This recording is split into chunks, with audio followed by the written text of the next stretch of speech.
Okay, so welcome everyone to this very, very last slide of the 2021 summer study and the very last 2021 digital summer study. May not be the last summer study, but great to have you all on board. And I'm happy to, I'm so happy that so many people ask for this session because it's nice and it's nice to hear and see that our old concept of summing up in the afternoons actually is appreciated and people like to hear about what they missed in other panels. So that's good. I really want to thank first, before we start, everybody who's been involved in setting this up. And that's, of course, we have our great events team. It's our people in London, eceee2 and Legacy Events that are, have run everything. Well, you've seen them now and then, like the divine intervention coming from outside and helping you fix a problem or something. But it's Liz and Abina and Rachel and a few others who have been really involved in making sure we can have a pretty smooth experience this week. So I think that's, kudos to you and I can applause in a way, and maybe the rest of us can, but thanks a lot.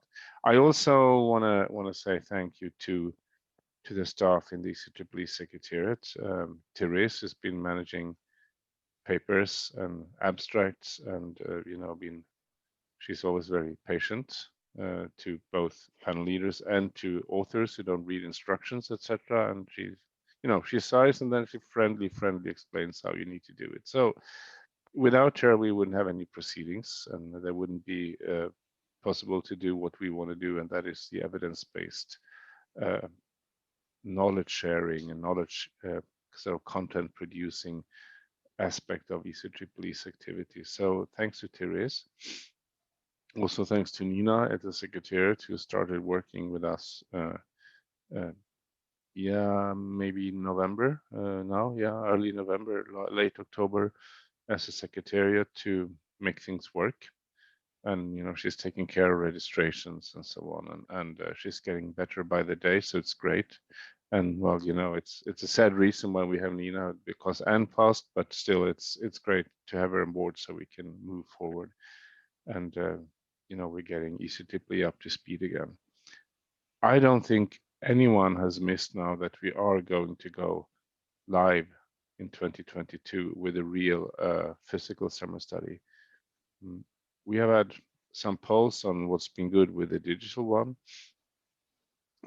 Sometimes people say we should have both, and I would really love to have both, but it's hard because it's kind of double the cost, and it's also it's one thing to record people who look into their computer. Everybody has a camera 50 centimeters in front of their face, but now with another one you have people that actually interact, and you have to film and record. So maybe we can do something. We'll work on it, and because it's really nice to be able to see presentations afterwards.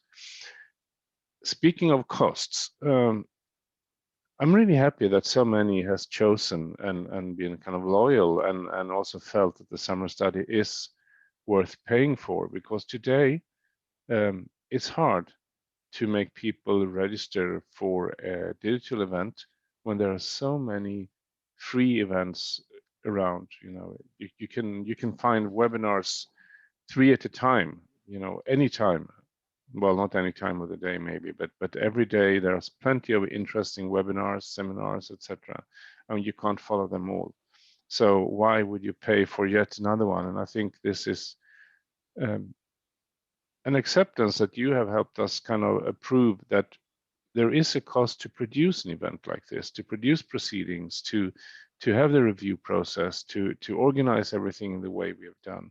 And I'm happy that so many have decided it's worthwhile doing it, because without that, this conference could not have taken place. So thanks for that a lot. I also want to say thank you to the partners, of course. Our great partners have supported us. You'll see their logos coming up online every now and then, and start the beginning of sessions, but it's everything from kind of research projects like CREDS in the UK. We have a number of commercial sponsors. We have some NGOs that put in money, etc. And so it's great. And then finally, again, to all participants, really, really good. I think I haven't. I'm always miss something when I do this, but thank you. And if I missed you, I thought about you anyway, but I just, my tongue stuck. Also, thank you to Joanne, who I will actually give the floor now. Joanne has been running kind of the graffiti this year, and that's great. So we have had a lot of activity, and Joanne has worked also a bit with Rod, who has been tweeting a lot, and together, you've done great outreach and helped keep the community together. So thanks a lot. I'll hand over to you, Joanne. Okay, thanks, Nils. Well, it's been fun. I've been an honorary member of the backstage crew, which has been great fun, I have to say. I now need to go and watch all the sessions that I missed because I was too busy doing graffiti stuff. So I'm going to be spending a lot of time watching all those recordings, which I think is one of the massive benefits of having done this online, is we can now go and see all the things we haven't had a chance to see yet, which is brilliant. I'd just like to say thank you to all of you for contributing, for taking part, for interacting on the Hoover app, for posting photos and poems and all those kind of things. I think it's helped us to feel that we are together, even though we're not. We'd all love to be in the south of France right now, but I think we've had fun as well as learned things during this week. So thank you to all of you, because without all of you, that wouldn't have happened. And all I'll say as a final is just check out on the documents. You've got our awards winners are there. So well done, all of you, and join us next year for a free drink. We've got our photos on the website. I've posted the haikus and other poems that people wrote during the week in the graffiti stream. So there's still some stuff to go and look at and enjoy. And yeah, I think that's kind of it from me, Nils. Back to you. Great, thank you. So let's then go over to what you all are here for, and let's listen to the panel leaders summing up the week. We have one of our co-chairs, Andrea, is here. Vesna couldn't join us this afternoon. It's not her fault. We decided this session late last afternoon, so I'm happy that so many of you could make it anyway. Andrea, you will chair the panel leaders review. So I'll hand over to you. I'll jump in and help if there is a panel where I have a few panels where I think that we don't have panel leaders yet, and then we'll manage that.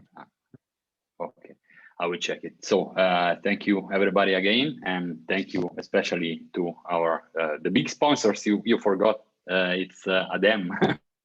Yes, but government okay. sponsors as well. No, that's I didn't have the logo screen in front of me. As you say, I always forget when I. So. Yeah, it's okay, but a special thank to our panel leaders that with our other colleagues made it possible. Let's say like this. I will introduce the first panel that was led by Marta Lopez and Marlene Sakian. I think Marta is available for us, just telling us something about it. So are you sharing you are sharing. So thank you, Andrea, for introducing. Panel 1 was led by Marlene Sahakian and myself. We had fantastic support of Liz Warren. Thank you, Liz, for all the support on the backstage. It made this possible to run smoothly. Next, please. Next, yeah. So basically, I need to just reduce here. Basically, from panel 1, we concluded that energy services and well-being is a growing area of research, but there are a lot of conceptual and methodological questions that are appearing, such as what is a good life? What does it mean to different people? Is it about individuals? Is it about collectives? How can we measure it and monitor it? Well-being with a low impact can be achieved not at a national scale, but locally. Also, tackling overconsumption. It's not about changing people. There is a thought about let's change behaviors. It's not about this. It's about systemic change. It's about systems of energy provision. And so we need to begin looking at systems, and doing so, we will be able to tackle and address properly inequalities and imbalances. Next, please. The third main conclusion is about sufficiency. How to know when is efficiency, when is it, what is sufficient, what is enough, what is excessive. Our main conclusion is that much more work is needed on this. That's the main lesson we took from our panel and from the presentations we had. And also that we need to begin to think and to work with consumption corridors, with lower limits and upper limits. And here social justice and need satisfaction are also important things to account for. Next, please. Fourth, basically change occurs in communities of practice, and perhaps change also occurs with disruptive events, such as we are seeing with COVID pandemic. However, we learned that we need several approaches to enable change. More transdisciplinary work involving non-scientific actors and tackling two dimensions: the materiality of energy use, automation, digitalization technologies overall, and also collective conventions, normative assumptions, such as, and related to energy use, for example, conventions about clothing. Last one, please. Finally, big conclusion from yesterday was that stories we tell and how we speak is important. The way we express ideas, the way we say things. There are some examples here talking about sharing rather than buying. Instead of eating rooms, let's talk about eating people's bodies and keeping our body warm. These are just examples how the way we speak translates into energy consumption consequences. Basically, the way we talk, the way we speak, the stories we tell, if we change them, perhaps they become part of societal discourse, and we can facilitate and improve this transition, this energy transition. Next, please. I had a beautiful final picture. Thank you, Andrea, for keeping this one. Basically, just like to thank you all, the organization, in my name and my colleague Marlene, and we look forward to meet you next summer study with this beautiful. I leave you with this beautiful picture of Presqu'île de Gier beach.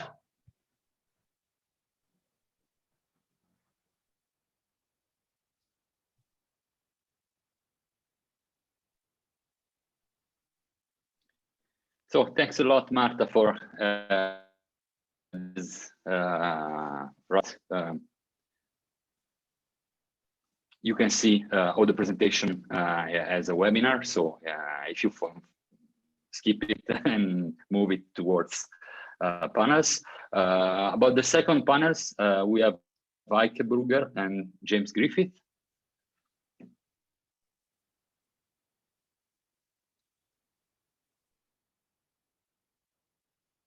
Sorry, now I hope you are able to hear me. Joanne, yes? Yeah, okay, sorry. So in the second panel, I was leading with James Griffin. We were talking about policy innovations to ensure scale and sustain action. So a really broad topic. We had a lot of interesting discussions in all areas of policies. We had policies that were already well established, that could be transferred, scaled up, and so forth. Next slide, please. And I'm just giving a very quick overview of what we have discussed, what we have learned within panel 2, because it was a very broad scope and yeah, a lot of topics that we have discussed. We have learned about new concepts, at least concept that I and yeah, the people I spoke with were not familiar with before. So particular the concept of energy gentrification. And the author also got the award for the endless lighting, endless electricity. So a very nice presentation there was. And it, yeah, the question was, how can we how might we have to use energy in the future and decide where the energy can be used? And the example he gave for the case study was on data centers and what services do we prioritize or what energy demands. So that was a new concept to me, at least. We learned about targeting policies to different addressees. So really specifically, in that case, it was about high income households because they contribute in a large scale to the CO2 emissions and to the energy demand. We are often not talking about low income households, which is super important, of course, but due to another reasoning. And here we could really tackle the users that have a huge energy demand. So we learned about that. And then we had a whole session about international policies, and that was super interesting. We had the case from California, but also two from India and from Turkey. And what we have seen, for example, in the Californian case, that is quite ahead, and it was very interesting how flexible they are with their regulations and how they how they work with their regulations to ensure flexibility. And this is in particular I found very interesting also for the European case, because it would give some flexibility and still scale up the ambition and increase the ambition without losing flexibility. So we talked about a whole session about the importance of energy efficiency first principle in particular, and how it is conceptualized currently, what problems there might still be or unclarities in the conceptualization, but then also in particular in the implementation of the principle, where are the difficulties, what areas do we have to tackle. We discussed then, as I said previously, we discussed existing policies, their synergies, and stepping up the ambition of these policies. In particular now, the synergies and difficulties with carbon pricing and Article 7 of the EED, but also, for example, stepping up ambition of standards in buildings. And then we assessed future needs for energy demand and how we could address these with certain policies. For example, tackling also the workforce in this case, the question on cooling demand in India. How can the workforce be prepared in terms of constructing energy efficient buildings to address these future demands, in particular in cooling here? And we closed this, the panel yesterday with a very interesting presentation on knowledge exchange. And I think this wrapped up very nicely all the things that we have done in the panel, because we have so many great ideas and there are so many policies out there and so many good points for us to move forward. And knowledge exchange, as it was presented yesterday, really is about co-designing policies and thinking about how to really implement our evidence into the policy making process. So we closed with that. And that's it from our side, from panel 2. Thank you very much. So, okay, thank you. Thanks a lot, Heike, for your insight. And the next panel number 3, was led by Marin Cornelis and Clemens Rode. I don't know who of you. Yeah, I will do the presentation. And thank you so much, Andrea. Thank you so much, everyone, for the for this amazing event. It was my very first time, so I'm really happy, and you will see me next year. I'm stuck now. So thank you so much to the organizers, to the speakers, and to everyone. So our panel focused on policy, finance, and governance. Next, please. Our main takeaways is actually that energy efficiency and energy efficiency policies is supposed to have very, very different stakeholders on board. We saw that during the different presentations. And we also saw that there is no one-size-fits-all solution. And as an example, we had a very, very, very heated debate on CHP or not CHP. If I look at the Hoover app now, I'm sure that the debate is still ongoing. And we also found as panel one that there is an enormous action, there are enormous actions to implement at the local level, and it might be the best way to engage the populations. However, we also need to create some international frameworks at European level, but also at international level, and enforce them. Because, for instance, the Paris Agreement, if we don't enforce its provision, it will not lead us anywhere. So we also need binding laws and targets that actually promote energy efficiency and encourage broad action and sustainable actions from the different actors. But we stayed with two burning questions. The one about compliance, which is of course related to enforcement of the different existing frameworks and targets. And also the question of finance. Was really good to finish with this session today on finance.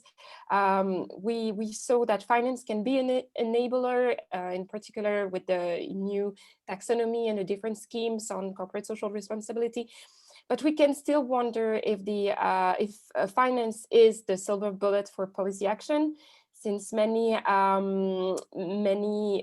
let's say policymaker will tend to say that finance will be the solution that will make the whole world change, but maybe it has to be on the other way around as well. So I'm really looking forward to continuing this conversation next year.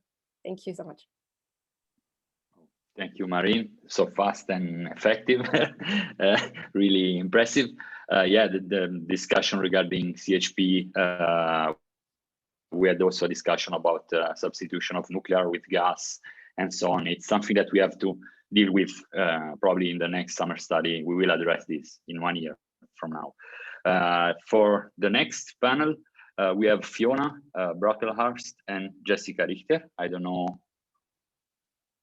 who will present. Okay, yes, I will have to it's present. you. Oh, it's you, Nils. Yeah. Okay. So. Yeah, because yeah, it's for, yeah, I have to. So okay, next slide, please. Oh, thank you. So it will actually be a very poor reflection because I haven't really followed the panel for it all. But anyway, I know that Jessica and Fiona, I sometimes said Rebecca and Fiona referring to the pop group, but that's Jessica and Fiona is the right thing. So they have looked, as you say, there, as you can see, the panel name is monitoring and evaluation, and it's not. I think it's important to point out it's not just for the sake of monitoring and evaluation because it's fun. It is for a wise, just, and inclusive transition. We need to know what works and what doesn't. We need to know how we get if what we do actually meets our policy objectives. So they say that if the monitoring and the evaluation is empirical and has rich data, we get better renovation evaluations and better policies. So it's really one key conclusion. It's also important to make sure that we include the right people, you know, who is included and who have we left out. So we are more inclusive because sometimes we may do evaluation, but not asking the right people, the right questions. Another very important topic of monitoring and evaluation is non-energy impacts.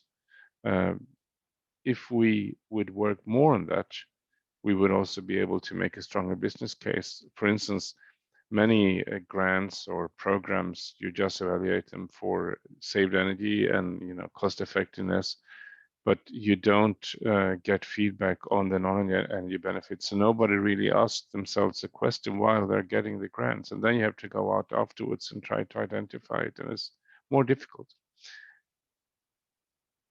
We also should not shy away from failures. Very often we kind of want to have success stories, but we have a lot to learn from failures. I should say this is nothing that is unique only to energy efficiency programs. Of course, it's kind of maybe a general human and a lot of research. I know in medical research is the same thing. We are more prone to talk about successes than failures. But having said that, it's important to share best practices and also to question the choice of methods. So it's we understand what do we again ask the right questions to the right people. That's all from them via me. Oh no, there was one more. Sorry. Yeah, this is the. I'll actually leave it with this because it wouldn't be me ending up reading the slide, but again, it's they have gone a bit deeper into these, and it's the empirical data and rich data. They have expanded on these, and so I think this, when you go in and look at the slides, is there a little longer summing up and maybe a bit sharper summing up than I could provide. So, thank you from from panel 4. Thank you. They send their regards, by the way. They send their regards. Okay, thank you, Nis, for the panel 4 karaoke. But as suggested by oh, that was a good. That's a good way to put it. Without the music, though. And the next panel will be introduced by Susanne Bicker. I don't know if she's already here, and yes, she was together with Cédric Depuy and Markus Fritz. So yes, thank you, Susanne. Thank you. So we switch to the second slide. Yes, thank you. So we divided our summary into the different sessions we had. So in the first session on Monday, we talked about goals and pathways, and we summed up that we need a new way of thinking in 3 different themes. And at first in stakeholders, and that we need to take a new look on stakeholders and their new roles and the new reality, not only in the digital way, but also in energy transition and in climate change and any new reality we face. The second is that we need to look across and work across silos and think across silos in order to cope with this change and gain the synergies. And the third, we were so lucky due to this digital format, we had a field trip on Monday. We had a 15 minutes field trip through a project in California. And there we definitely learned that doing is the key. So we had this pilot, and we really walked through this pilot with our presenter, and we realized that doing and pilots bring that real life experience to people, and that make the change happen in order to feel the change. And that is a very important thing about the goals and pathways, that we need to touch things in order to realize that they really work. Our Tuesday session was on the roles on municipalities, and there was the main result that we need to be smart, that municipalities need to be accelerators on pathways to climate neutral cities, that they really have to implement and on the most ambitious pathways, also implementing in here, and this part is key. And that municipalities need to be the leaders, courageous leaders, and that it's not only a single player story, but that it's a story that we all have to do our contributions. So we need the courageous leaders in the municipalities, but many volunteers cooperating together. The second slide, please. The third panel was on buildings, and there we learned about that we need innovative solutions. So we talked about that business models, that we have really new business models available for building renovation. That was a very interesting topic. Also, one business model, that one-stop shop idea to really make a change in scale up. And we had a very interesting talk about buildings being energy suppliers. So that was really specific on buildings on Wednesday. On Thursday, we had that planning and evaluation methods. And there was the main result that we need to keep the goal in mind, thinking about the influence on materials and planning configurations, but also to have interactive and vivid options in planning. And we talked a lot and had a discussion about the right indicators. And finally, we closed the panel 5 today with a local energy systems and behavior session, where we concluded that we need energy systems where we have entrepreneurs together with citizens, that we have to talk about simple tariffs and realize simple tariffs, and that change is based on social groups and positive vibes.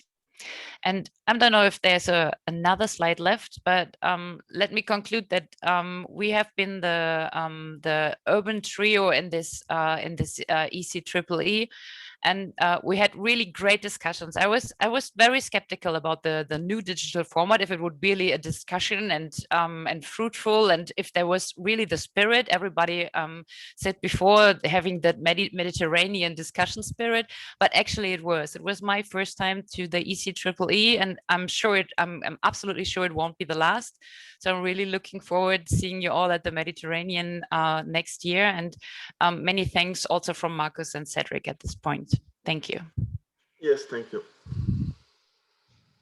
Thank you, everybody. I hope to see you next year in the right place. But as you have seen, it's about the people, not the place. So it's really a matter of content. And for the next panel, it's the 6th.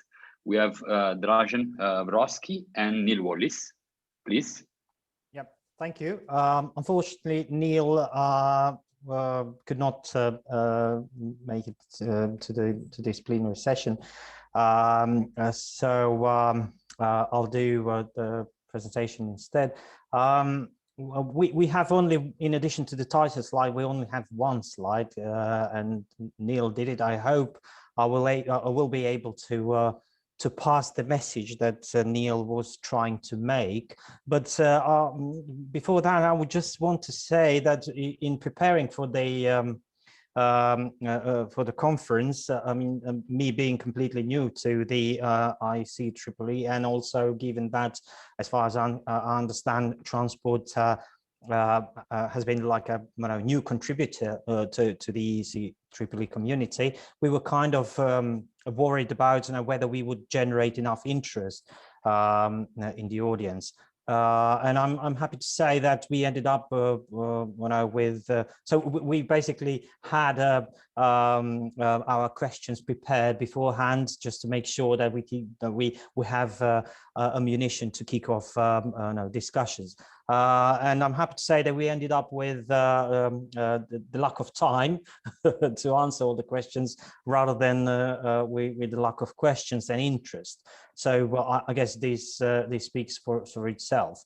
One thing which I could say particularly, as far as I'm concerned, is very important to be said here, is that the focus has definitely been put on behavioral issues, but mostly on individual use of cars and individual mobility. As for freight mobility or freight transport, this has been, I could even say, not even touched upon. So this is something that might be worth thinking of and trying to to get addressed in the following session, following events. Thus, for instance, in the today's sessions, we, for instance, could hear that out of 236 policy measures that have been undertaken and put in place in EU countries, only 18 of them include freight measures. At the same time, yesterday we were discussing how, for instance, cooling technologies are very important in transport in general, because a great deal of transport is generated by moving food and frozen goods from A to B, which generates enormous environmental effects. And this is definitely something that should be considered in the events that are to follow. And another thing that I would like to maybe conclude this short presentation is that we tend to take things for granted, and even in these policies when we discuss what sort of measures we are going to be implementing for influencing to influence individual behavior, we take things and measures like let's do more cycling, let's telework and so forth. We take them without questioning the potential effects. At the same time, we could hear a very I would say a very interesting presentation done by Gillian Annable, or I'm not sure whether I'm pronouncing the surname correctly, who challenged in many ways the whole thing about cycling and the overall effect. So this is something also that needs to be taken into account and maybe argued in the follow-up events. Well, as for the content, this would be more or less it. And for my personal side, like I said, this is my first time at the eceee, and I really enjoyed it. And yeah, I look forward to join you again if there would be a possibility. Thank you. Thanks a lot, Dragan, for this discussion regarding transport that since the first day, let's say, gave us more ideas and discussion and to the groups online, especially. For the next two panels, we have Niels with another surprise because our colleagues are not able to join at the moment. So please, Niels, yeah, go for the 7th. Yeah. So well, you can see who is not here. It's Veit and Jan. You see their photos. They made a very short slide. So point 1, apologies for not joining the final session. And yes, you are apologized. You did great. They had actually 3 big points what they learned in this exciting panel. Much more effective buildings policies will be needed if we're going to reach a carbon neutral building stock. So big tall order. They have been looking a lot into the Green Deal and the renovation wave, and it has a potential, both of these have the potential to significantly advance transformation. But it's an opportunity we must seize, and we are not doing it right now. So again, a big challenge to all of us how to do this. And also, it's not just about getting money there. So you threw out the question from, was it panel 2 or panel 3, about how much is it about financing? And it is important, but it's so many other things that are needed to make to make things work. It's all of the whole infrastructure of policy, legal framework, skills, etc. They also conclude that Zoom is okay. Well, we are obviously here, but live is so much better. And with live, I don't think they mean a direct send Zoom, but live, see, touch, feel, smell, etc. So their big conclusion is see you next year. But by then, I expect them to have solved these 3 issues. I give them that task since they're not here. That's what you do when people are not in the meeting. You give them difficult tasks. So, Yeah. and they send their regards Okay. very much. Okay. Thank Nils. And now for, let's say, a panel that will complete the discussion regarding the building sector. It's again Nils. If I no, it's not me. No. It's oh, did we actually get slides? Okay, I've heard I got, okay, great. No, then it's me. They wasn't sure they would be able to join or not, and they said maybe we join without slides, but okay, perfect. Or is there a slide behind this cover slide? If it is, then please. Otherwise, no, it isn't. So they would try to join in. They didn't have time to find my slides, and they would try to join in, but apparently they didn't make it. So if they tune in now a little later, then we can hear from them. Otherwise, let's move to panel 9. Yeah, panel 9, we should have Eva and or Thomas. I don't know. Yes, I will give the presentation, and yeah, thanks for handing over. And maybe going directly to the next slide. And as being the final panel, so of course we already like to give you an overview of the diverse topics we had in our panel. And first of all, for the first part of products, appliances, ICT, we had a topic of heating and cooling. And there we talked about especially the potential of heating with efficient ACs, meaning how especially air-to-air heat pumps could be a solution for quick achieving efficiency savings. But of course, we didn't talk about only about technology, but also on behavior and other aspects. So we discussed on the topic how, for example, efficient new products can be used for new applications, but of course it's important to also look at sufficiency, for example, in building sectors, to deal with the existing building stock, to fix the problems there. And this is, of course, also important in a worldwide perspective. We had also a look at standardization labeling for the Indian market with adapted systems in terms of evaporative air coolers to have more energy saving products for a broader market in India and similar countries. But also not in the worldwide perspective. We had also the issue in Europe that there's actually happening in environmental dumping of comfort fans there, as the EU has no own regulation. The non-efficient fans are delivered to the EU. So this should be urgently changed by the Commission. So also in the context of a warmer climate. But this all shows that product regulation is a very important topic, and not only the regulation, but also in particular market surveillance and monitoring.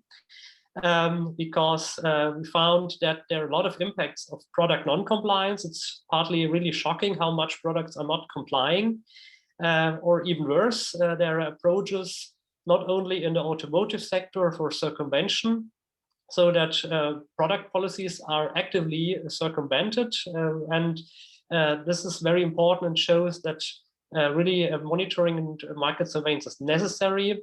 And to have really a reliable data, not only on sales, but only on the actual products that are on the market. And yeah, also there, you had the international perspective. Similar regulations are also now implemented in India and other countries. So it's of course important to have Europe as a example how it should be done and not how it should not be done. And that's a very important learning for us.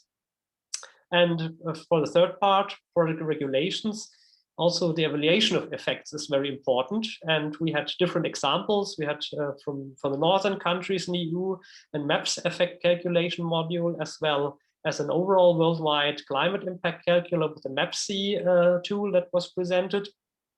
But it's not only about such tools, but it's also important to know what are really the effects of policies, not only on the technology, for example, also on manufacturers, how it can actually foster innovation. And also here, we put it in a national, international perspective, not only Europe, but also, for example, we had the example of the Latin American market and the top 10 initiative there. And the next slide, please. Oh, that was one too fast. So thanks.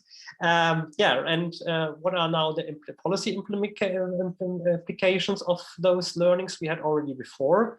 For example, with that perspective, we had to look especially at efficiency potentials of more and more relevant of ICT products, in particular data centers. Here was the example of Switzerland, but of course transferable to other countries.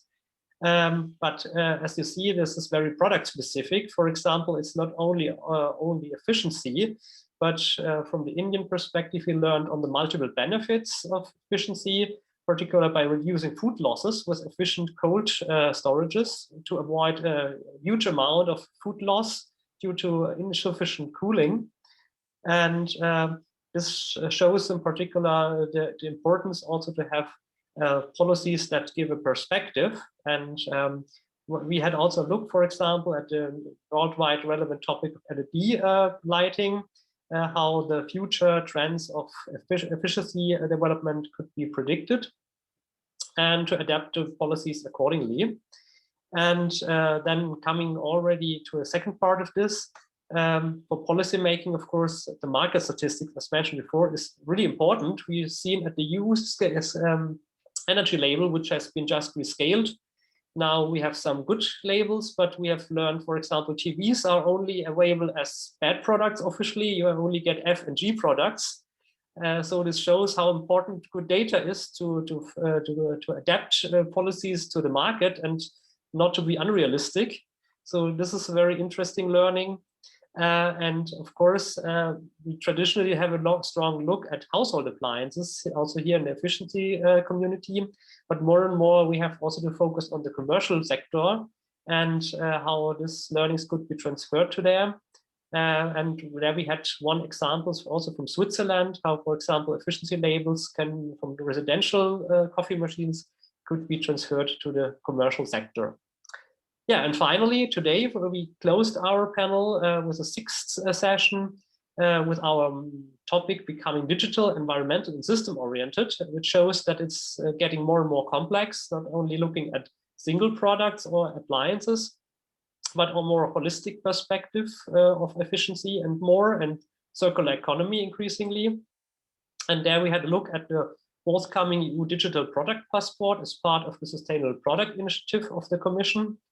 And in this broader context, we also discussed how we can come more from a product perspective to a system-oriented approach where a lot of components have to play together for efficiency's sake, and also addressing non-energy benefits, like, for example, phasing out of fluorescent lighting, but not through efficiency measures, but actually due to other environmental policies like the ROSE directive, which restricts mercury.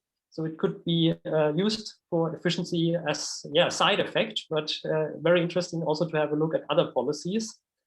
And finally, as last topic, also more and more important, how electricity consumption is affected by network connected devices connected to the internet. So manifold and thousands and millions of new products coming, and you don't even see them, but actually use energy in the background. And it's really, really huge amount that we should not neglect this important topic. And so we found it's a very important point to keep in mind for the future. And potential future, eceee is also, and that I finally want to conclude. And thanks again, our speakers, and handing over to the final conclusions to the organizer. Thanks also to you. So thank you, Thomas. As always, people in products is better than people in buildings, but anyway, they can recover now. They can recover now because we have Kurt Emil Eriksen from Panel 8. I know he promised to say something regarding Panel 8, so we can balance a little bit this discussion. If you can intervene, please, you're welcome. Yeah, I can do that, but I will not be as professional as the other have been, and I'm sorry I'm late because I had another meeting, which I could not jump out of. Sorry about that. But we have also had in our group 8 some very good discussions. We started on the first day to discuss how to combine building energy demands and energy supply system to reduce CO2. So we were focusing on the global part of it. We did not only focus on energy efficiency, but we looked at the system. We had some good discussions also around the connection to the grid, the fourth generation district heating systems coming up. And we discussed how to use that also in passive houses. Even though that they don't use much energy, they might still need the energy for the heating and specifically for hot water. So they were also connected to those systems. Then we had on the next day some discussion on how to nudging consumers to create a good indoor comfort and with low use of energy. And here we had some discussions around options for use of natural systems to, for instance, cool buildings instead of using energy to cool buildings. We discussed different solutions, and we had some very interesting presentations around that as well. There were also some discussions around the situation that when we build nearly zero energy buildings, they are highly energy efficient, but they are also during the summer period under a risk for having overheating. And therefore we have to look at this topic as well. Then we talked about how to accelerate the route to a climate neutral building stock in our session 3 on the Tuesday. And there were quite some good examples on how we can increase the pathway, how we can strengthen the pathway, also to get in dialogue with consumers and to help them to take the right decisions. Yesterday we had a discussion about methodologies for better decision and quality toward carbon neutrality in buildings. That was also, as the others, a very good discussion among the participants. I would also here like to say that once again it worked perfectly with the setup that eceee has organized. It's tremendously good. And then finally here today, we were looking into smart buildings and how to combine smart building features for energy efficient buildings. And once again, we had some good discussions on how to nudge the consumers or the homeowners in their way of optimizing their building. For instance, getting different kind of information about the building's performance to turn off and to turn on energy system. So yeah, we had some very good discussions, and I think when we look at it here in the end of eceee, looking back, I think it worked quite well with the different topics we discussed. We could today link back to some of the discussions that we have had earlier during the week. So I think we have had a very good panel discussion, and we have had some very good speakers, and we have had some very good organizers. Thanks for that. Yeah, thank you. You perfectly balanced the situation again. Without presentation, I think it's even better sometimes. So at the end, I would like to conclude that we had some discussion in the chat, and please keep in mind that the platform, the conference platform, the Whova, will stay there. So use it and just interact each other. It's nothing that will end until next year, so stay connected anyway.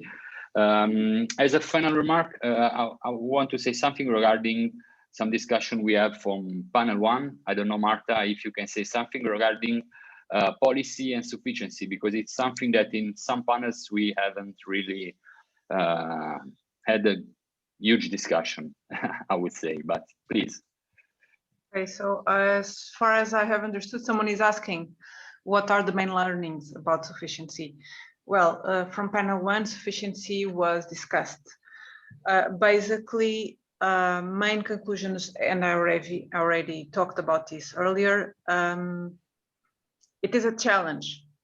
Establish how much is enough and what is excessive. Energy usage depends on what we need and the satisfaction of our as society needs. So establish limits raises questions of social justice, and it is quite, it's not one solution for all. It is local specific, social specific, context specific. So perhaps we should talk about consumption corridors, upper and lower bounds. But the main conclusion is that we need to do more work on this, at least from the presentations we had. It's a hard topic to work, to research, and to establish any kind of rules. Thank you. Yeah, let's say that we have very few examples related to policy insufficiency, sufficiency in policy, sorry. But we have seen that in transport, there was a bigger discussion, especially in the opening plenary regarding this topic. We will see what happens also in other panels. If you want to say something from other panels regarding the sufficiency and what you have seen, what is moving, what is doesn't happen anymore or is happening, please, you're welcome.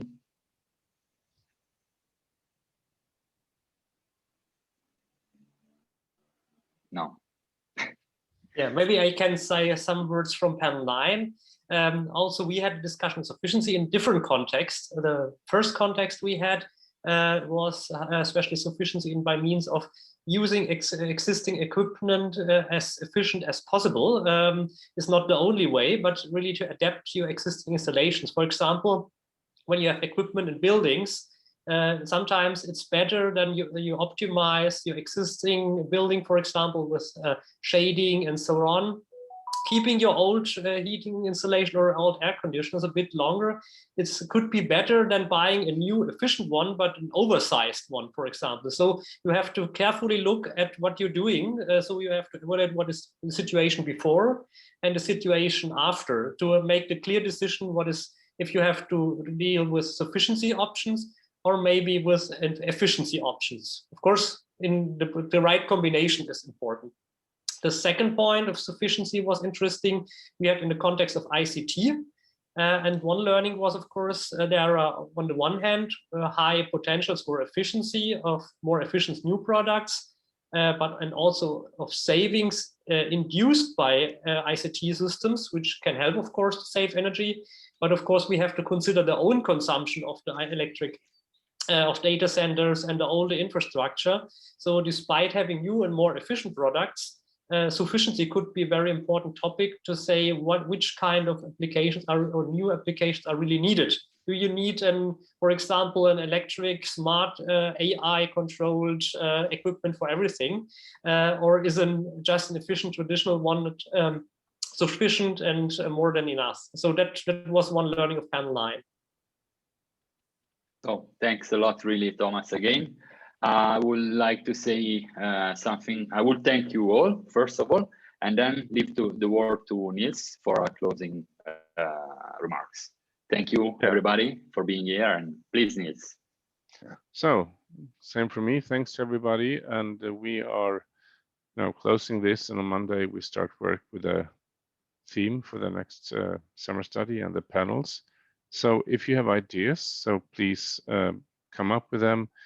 Basically, I can say as much that we will have basically the same panel setup, but we will introduce a panel on industrial efficiency because we won't have an industrial efficiency event dedicated in the same way, at least not with peer-reviewed papers and so on. We might have a seminar or something, which means that there will be there's a challenge to merge, within 9 panels. So if you have ideas on that, please let us know, and also about themes and topics. And again, it's not a theme that is a catchphrase to tell the general public or to tell the politicians what's needed. It's more like a call to arms for us as an energy efficiency community. How do we ensure that the concepts of energy efficiency is still maintained within the whole decarbonization and climate discussion? So we don't say, yeah, sure, but we are decarbonizing, we are buying wind power, or we are decarbonizing, we are, you know, burning biofuels, and so it's all good. But I used to say that if you have 10,000 square meters on a roof and you can half your energy use, well, then you only need 5,000 square meters on your roof to get net zero. So it's actually conceptually pretty simple, but on a societal level, it is difficult. So please help us, and please just, you know, type in the chat here, or I mean, in the Whova platform, or send us an email with ideas. We'll be listening. Also, there have been questions finally about proceedings. They will take some time because, as you know, we always do very ambitious proceedings. They are typeset. We check them and so on. It's because of our quality control.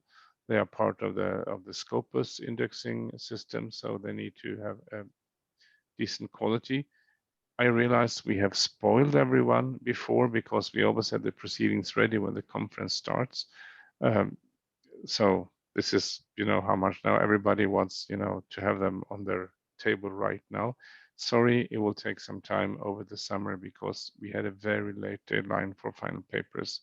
The last final paper reached us about 3 days before the conference started. So no, we can't do it quite yet, but we will, and we're working hard on it.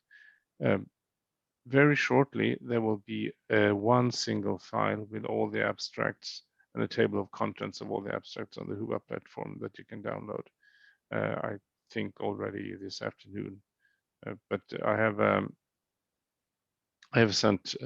We have produced that one. So, and it has a right footer. It says 2021, not 2020. So it has another advantage.